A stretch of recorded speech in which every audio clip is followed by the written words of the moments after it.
Hi friends, let's get ready for a cocktail party in Greece. I realized I haven't done an in-depth makeup tutorial in a while, so I'm gonna do that today. I'm just using the Flawless Filter on my high points.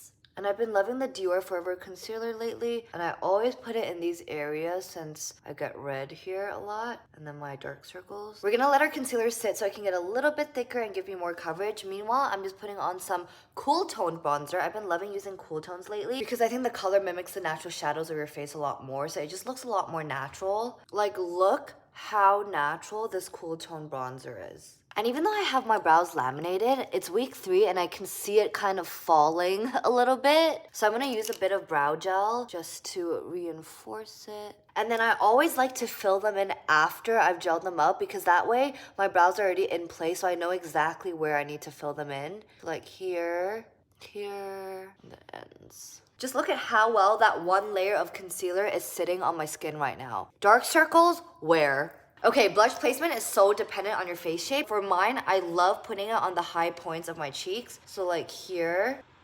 And when I blend it in a C shape almost right up to my temples, even by my eyebrow.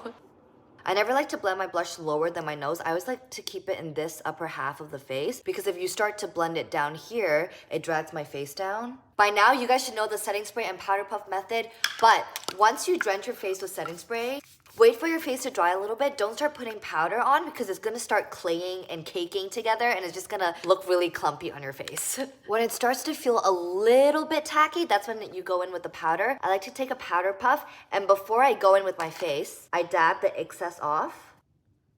Also, I recently only started doing this powder puff method only at night because I find that during the day with the heat and the sun, it looks too cakey and it's just too thick. Now that the base is fresh and set, it's time for the eyes.